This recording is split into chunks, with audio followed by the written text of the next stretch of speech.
Vous regardez mon 117e test d'aspirateur robot et pourtant lui, je ne l'avais absolument pas vu venir.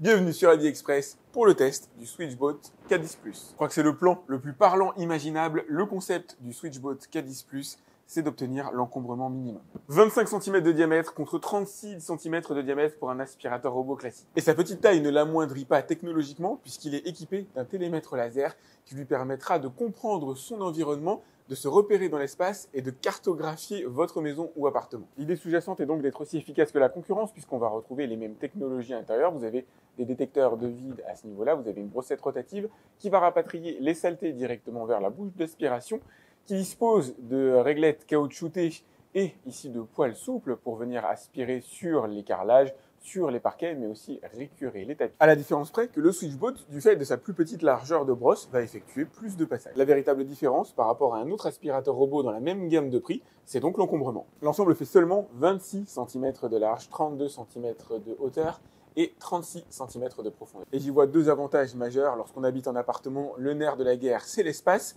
C'est l'aspirateur qui vous prendra le moins de place au sol disponible à l'heure actuelle sur le marché. Et du fait de son diamètre réduit, il aura une plus grande facilité à se faufiler entre vos meubles. Attention toutefois, du fait de la présence du télémètre laser, il n'est pas plus fin qu'un aspirateur robot. Il affiche une hauteur de 9,2 cm. Il pourra donc se faufiler sous tous les meubles qui ont une garde au sol équivalente ou supérieure à cette hauteur-là.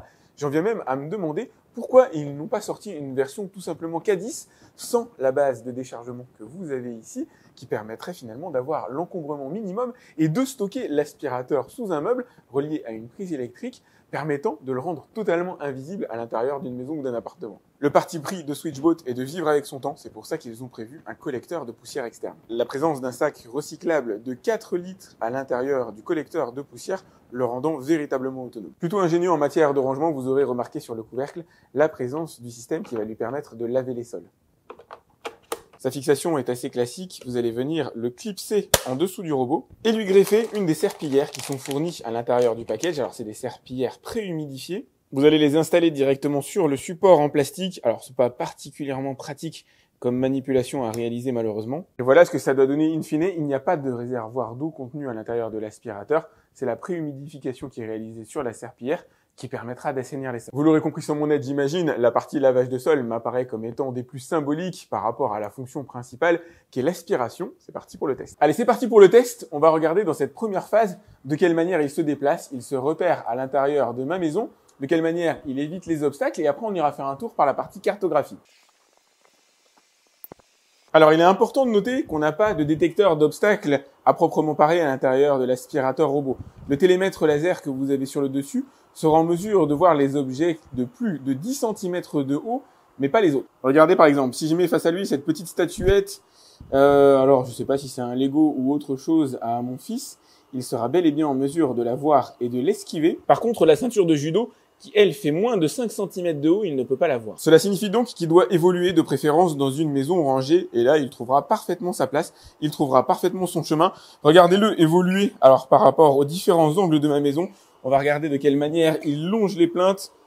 Il est absolument impeccable, il est véritablement au bord. La petite brossette rotative va véritablement lécher au plus près de la plinthe, voire même très légèrement en dessous. Ça, c'est clairement un bon point. C'est là où la plupart des saletés viennent se loger. Par contre, et c'est classique, lorsqu'il rencontre un obstacle qu'il n'est pas en mesure de voir, comme un obstacle de moins de 10 cm de haut, il va fonctionner par à-coups. Regardez, il va fonctionner un petit peu en mode hésitation jusqu'à retrouver un endroit qu'il comprend mieux. Comme je vous le disais, il n'abandonne pas les technologies récentes malgré sa petite taille. Il est en mesure de détecter les tapis et lorsqu'il monte sur un tapis, il va, alors en fonction des paramètres que vous aurez réalisés sur l'application, accroître sa puissance de succion. Et l'endroit où j'attends au tournant, c'est bel et bien celui-là. Aucun de mes aspirateurs robots conventionnels n'est en mesure de passer entre les pieds des chaises, ce qui signifie que je dois remonter les chaises sur la table systématiquement lorsque je veux avoir un nettoyage complet de ma maison.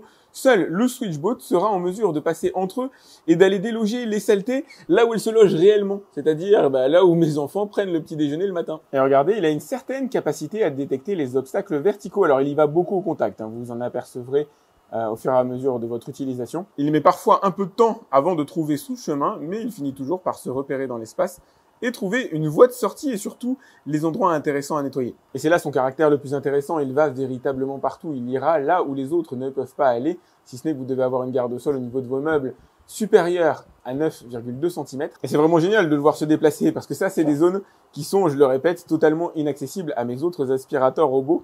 Lui, par contre, il navigue sans aucun problème. Alors, il a tendance à faire bouger les meubles de temps en temps. Regardez, alors les chaises sont relativement lourdes, donc il n'est pas en mesure de les bouger. Mais les portes de maison, si elles ne sont pas totalement ouvertes, il a une certaine tendance à insister, voire à finir par les ouvrir si elles ne sont pas totalement fermées. Il ne détecte pas totalement les objets verticaux, comme par exemple les pieds de chaise et les pieds de table. Là, il les a plutôt bien détectés, regardez. Il fait véritablement des esquives sans entrer en leur contact. Maintenant, le fait d'entrer en contact avec ces éléments-là ne pose pas de problème. Il y a une réglette en caoutchouc à l'avant de l'aspirateur qui le protège lui et qui protège aussi vos meubles. Le voilà maintenant sur une zone qui va être intéressante. J'ai laissé un câblage au sol, on va voir s'il est en mesure de monter par-dessus. L'occasion de vous rappeler que la maison doit être intégralement rangée si jamais vous voulez qu'il effectue un bon travail. Si vous laissez traîner un câble, par exemple de smartphone, si vous laissez traîner des chaussettes au sol, des jouets d'enfants, ça se prendra dans sa rotative et il ne sera pas en mesure de poursuivre son travail. Il se mettra immédiatement en arrêt de sécurité. Là, regardez, par contre, les câblages épais, il est parfaitement en mesure de les monter, simulant un peu des seuils de porte. Il pourra monter des seuils de porte d'environ 1,5 cm, 2 cm, ça dépend de la manière dont il est constitué. Il est aussi en mesure, visiblement, de voir les rideaux, ça c'est cool. Donc du coup, il va les détourer, il ne va pas aller à leur contact, il ne va pas essayer de prendre sa rotative, en tout cas de prendre le rideau dans sa rotative.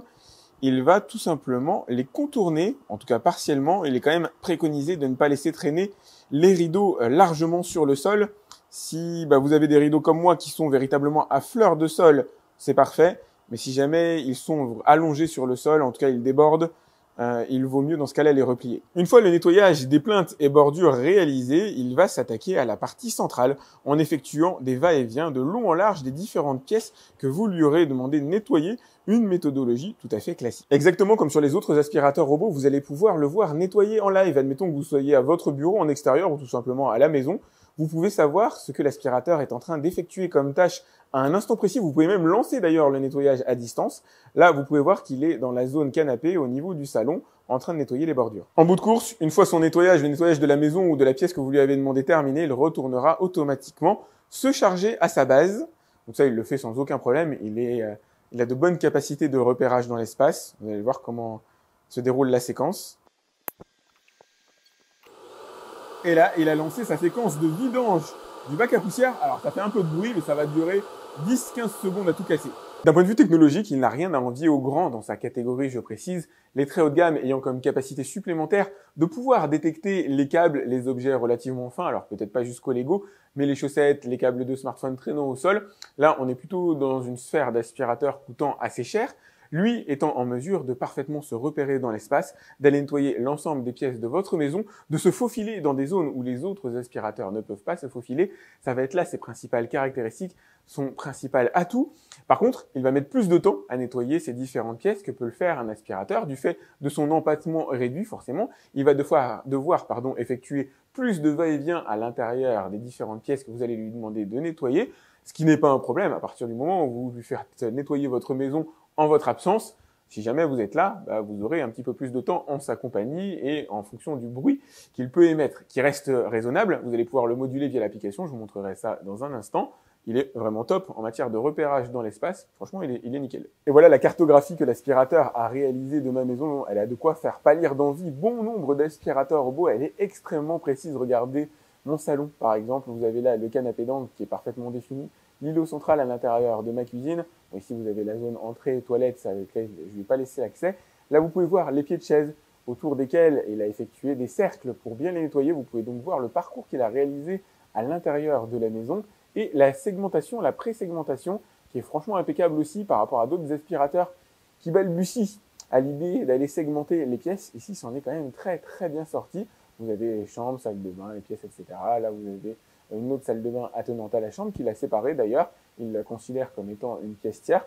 Tant mieux, ça m'arrange d'une certaine manière. Je ne vais pas laisser accès à 100% de la maison, mais c'est vraiment super bien débrouillé. Vous allez pouvoir programmer donc des nettoyages pièce par pièce. Vous mettez sur le mode pièce ici, vous les sélectionnez et il ira les nettoyer. Maison entière ou, alors superficie, pas forcément bien traduit, c'est le nettoyage d'une zone localisée, ça on le verra tout à l'heure. Vous allez pouvoir faire varier le nombre de passages, alors de 1 à 2, nettoyer des zones spécifiques, voire plusieurs zones spécifiques, ce qui est assez inédit, je trouve, faire plusieurs carrés, plusieurs rectangles à des endroits et lui demander d'aller les nettoyer. Vous pouvez déclencher manuellement le nettoyage du compartiment à poussière, régler le mode d'aspiration, le mettre en mode lavage des sols.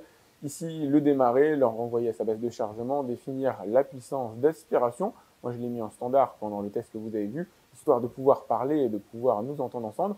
Modifier la cartographie, fusionner, séparer des pièces en fonction de ce qu'il a fait ou en fonction de vos besoins. Vous allez pouvoir créer des zones interdites au lavage ou à l'aspiration en dessinant des rectangles comme ici ou en dessinant des barres lui interdisant l'accès. Vous allez pouvoir créer plusieurs cartographies, ce qui sera utile notamment si vous avez plusieurs étages dans votre maison, en rappelant que l'aspirateur est plutôt dédié à des superficies modestes. Pouvoir programmer le nettoyage, par exemple, de 8h à partir de 9h du matin lorsque vous allez au boulot et lui demander de ne pas nettoyer la nuit. Admettons qu'à un moment donné, il n'ait plus assez d'énergie, il part se recharger. Si on a dépassé une certaine heure, 22h, à lui demander de ne pas se réactiver à 22h évidemment. Vous avez là la présence d'un rapport d'aspiration, d'un rapport de nettoyage qui vous donnera la surface nettoyée en combien de temps. Vous la commandez à la voix, c'est pas forcément très ludique je trouve. Ici vous allez pouvoir le piloter un petit peu comme une voiture télécommandée, ça c'est ludique par contre pour les enfants. Ici vous auriez dû avoir un petit indicateur de durée de vie des consommables, à quel moment les changer, mais visiblement c'est un peu balbutiant. Et les paramètres supplémentaires, donc vous avez le réglage de l'heure pendant laquelle il ne doit pas vous déranger. Si jamais vous bossez de nuit, forcément vous aurez des horaires différents de ceux qui seront pré-réglés à la base. Ce qui peut être intéressant, le mode anti-collision, je pense que vous allez l'activer de base. Le carpet mode aussi pour avoir un boost de puissance lorsqu'il détecte un tapis et puis penser à effectuer les mises à jour du robot. Exactement comme pour la partie aspiration et repérage dans l'espace, il n'a absolument rien à envier aux autres aspirateurs robots de marque plus connus, plus reconnus sur le marché. En matière d'application, elle est extrêmement ludique, extrêmement facile à prendre en main. Interfacer votre smartphone avec le robot prend une fraction de seconde, c'est super bien maîtrisé. Je vous propose maintenant d'aller faire un petit tour par la partie lavage des sols et on va aussi le challenger en même temps sur sa manière de se repérer dans l'espace. Je l'ai mis en mode superficie, ce qui équivaut à dessiner un rectangle ou une zone dans laquelle je veux qu'il aille laver les sols. Je l'ai mis en mode lavage, on va lui envoyer ici. Donc là, il est en train d'aller jusqu'à la zone que je lui ai demandé de nettoyer et je pense que vous l'aurez compris, le nettoyage va être assez symbolique. Il ne va pas pouvoir récurer les sols, il ne va pas pouvoir enlever les saletés incrustées, il peut aspirer en même temps qu'il lave les sols, mais voilà, ça va pas être, j'allais dire sa plus grosse feature, ça va pas être sa plus grosse caractéristique. Là, pour avoir le silence, je l'ai mis uniquement en mode lavage de sol, donc il va effectuer le détourage du carré que j'ai réalisé directement sur l'application. Son repérage dans l'espace est absolument irréprochable. Et après, il va effectuer des va-et-vient au centre de ce carré pour le nettoyer à l'aide de la petite serpillière qui va servir essentiellement à ramasser les particules fines de poussière que vous avez sur le sol, celles qu'une aspiration ne peut pas enlever.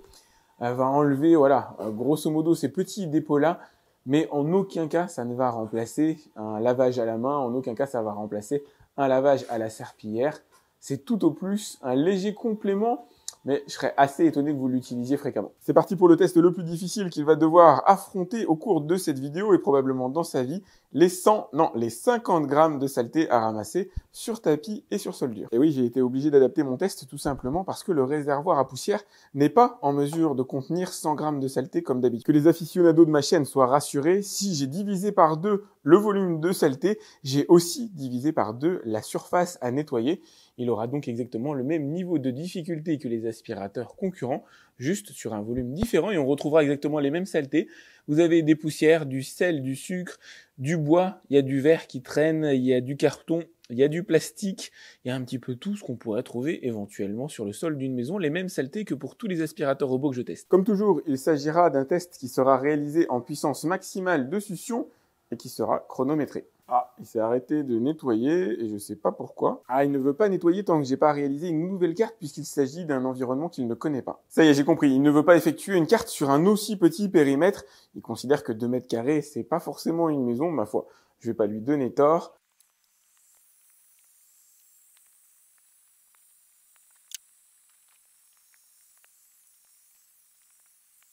Et voilà, à ce stade, je considère qu'il a terminé son nettoyage en 3 minutes. Donc il ne m'a pas fait un perfect, il a ramassé la plupart des saletés, ça va se voir à la balance assez facilement. À hauteur d'homme sur le tapis, ça a l'air assez clean. Il y a quelques zones voilà, sur lesquelles il n'est pas totalement passé, ça c'est de l'affinage à mon avis au niveau de l'application. Des petites déviations liées au poil du tapis qui lui ont fait dévier de son chemin. Voilà, ici vous avez un petit arc à ce niveau-là, il n'est pas passé. En partie centrale, il reste encore quelques saletés qui ont été éparpillées essentiellement par la brossette rotative. C'est assez classique sur les aspirateurs robots. On va aller voir ce que ça donne à la pesée. Je vous montre le bac à poussière juste avant de le peser. Il est véritablement chargé jusqu'à la gorge. Voilà le résultat. Il a ramassé 42,9 grammes sur les 50 demandés. Il s'agit d'un bon résultat qui ne le classe pas parmi les excellents du marché. Il aurait fallu atteindre 45 grammes sur les 50 demandés, ce qui équivaut aux 90 grammes sur les 100 demandés habituellement, mais c'est largement suffisant pour vous rendre une maison dans un état absolument impeccable en matière d'aspiration de saleté. Il y a rarement 50 grammes de saleté répartis sur 2 mètres carrés à l'intérieur d'une maison. Ça, c'est véritablement pour départager les aspirateurs entre eux, me donner à moi et à vous aussi des points de repère. En matière de nettoyage de maison, je lui ai fait nettoyer l'ensemble de ma maison. Il n'est pas taillé pour ça à la base. Il s'y est repris à 2 fois. Il lui a fallu 2 batteries pleines pour nettoyer les 120 mètres carrés de ma maison. Donc, vous l'aurez compris, il est plutôt adapté à une maison ou un appartement d'environ 60-70 mètres carrés en matière d'autonomie. Il y a une batterie de 3600 ampères-heure à l'intérieur du robot. La marque annonce quant à elle 100 mètres carrés nettoyables. Alors j'imagine en une fois, ce qui me paraît assez invraisemblable, mais en 2 fois, pourquoi pas. Et de toute façon, dans une journée de travail, si vous vous absentez 8 heures, 10 heures de la maison, il va faire son nettoyage. Admettons que votre maison soit trop grande pour lui. Il ira se recharger et continuera son nettoyage une fois terminé. Quand vous serez rentré chez vous, il aura effectué le nettoyage intégral de votre maison. Mais dans l'absolu, il n'est pas adapté à une maison de 120 mètres carrés. Moi, je le recommanderais plutôt sur un 70 mètres carrés. L'application est top, rien à redire. Elle est facile d'accès, elle est ludique, elle a été très bien conçue. Je ne lui changerai absolument rien. En matière de repérage dans l'espace, il est excellent. Il a un télémètre laser, forcément ça aide. Il va aller dans tous les endroits dans lesquels vous lui aurez laissé l'accès, que ce soit via l'application ou tout simplement en ouvrant les portes. Il a tendance de temps en temps à essayer de forcer le passage, que ce soit des portes ou des zones dans lesquelles il sait qu'il y a une pièce derrière. Si par exemple j'ai une porte semi-fermée dans laquelle il ne peut pas s'engouffrer, eh ben il va avoir tendance à taper dessus. Idem sur les barreaux de chaise et certains meubles, on sent qu'il va à tâtons. Ça pourrait être sensiblement perfectionné à ce niveau-là en matière de détection d'obstacles. Alors tout ce qui est plus de 10 cm de haut, il le voit, mais s'il sent qu'il peut s'y engouffrer, il va quand même avoir tendance à essayer de tambouriner un peu aux portes. Et parfois, il arrive à s'engouffrer à l'intérieur si c'est pas fermé. En matière de détection d'obstacles, on est sur un niveau relativement basique. Il va détecter tout ce qui fait plus de 10 cm de haut. Pensez donc à bien ranger votre domicile. Si vous avez des enfants notamment, il faut que les chambres soient impeccablement dégagées pour que le robot puisse circuler. Si jamais vous avez des câbles au sol, si vous avez des vêtements, des chaussettes, des jouets, il va se prendre les rotatives à l'intérieur et il ne pourra pas terminer son lavage. Enfin, je dis lavage, je pensais à aspiration. J'anticipe sur le dernier segment de cette vidéo. Le lavage, vous l'aurez compris, c'est assez anecdotique. C'est vraiment pour dire, il a la fonction lavage intégrée, mais en réel, vous ne l'utiliserez très vraisemblablement pas. Bon, déjà, il n'y a pas de capacité de lavage à proprement parler. Il faut de la pression sur le sol pour pouvoir laver. Il faut un débit d'eau suffisant. Il faut pouvoir nettoyer sa serpillière en dessous à une certaine fréquence. Il n'est pas du tout équipé de ce genre de technologie. Là, c'est pour moi purement symbolique. C'est pas le sujet sur lequel vous devez vous appuyer si vous choisissez ce robot. Pour moi, son credo, c'est l'efficacité d'aspiration. Il est quand même très bon à ce niveau-là, malgré sa petite taille, même si il effectuera le nettoyage en plus de temps qu'un aspirateur conventionnel. Pour moi, c'est pas un véritable défaut si jamais vous l'utilisez lorsque vous êtes absent. La petite taille, le fait qu'ils soient en mesure de se faufiler dans des espaces où les aspirateurs robots conventionnels n'iront jamais. Lui, il est en mesure de le faire, même si j'aurais aimé qu'il soit un peu plus fin en épaisseur pour pouvoir aller sous des meubles dans lesquels, habituellement dans mon appartement, dans ma maison, les aspirateurs de robots ne sont pas en mesure de passer. Non, il fait une épaisseur conventionnelle. Par contre, en taille, il est par exemple en mesure de slalomer entre mes chaises. Et ça, c'est plutôt cool. Et enfin, l'encombrement à l'intérieur d'un appartement, mine de rien, ça compte. N'hésitez pas à liker cette vidéo si vous l'avez aimé, c'est important pour moi. Je vous ai mis le lien pour aller voir son tarif directement dans la description de la vidéo. Pensez à me laisser un message si vous avez des questions concernant ce Cadis Plus. Vous pouvez me les laisser dans les commentaires en dessous de la vidéo. Abonnez-vous à ma chaîne, ne serait-ce que pour voir mes prochains tests. Si vous aimez les aspirateurs robots, il y en aura d'autres évidemment, mais je teste énormément de produits sur ma chaîne. Donc pensez à vous abonner, à cliquer sur la cloche pour être alerté lorsque je lance une nouvelle vidéo. Quant à moi, je vous dis à très vite pour un autre test sur AliExpress. Salut!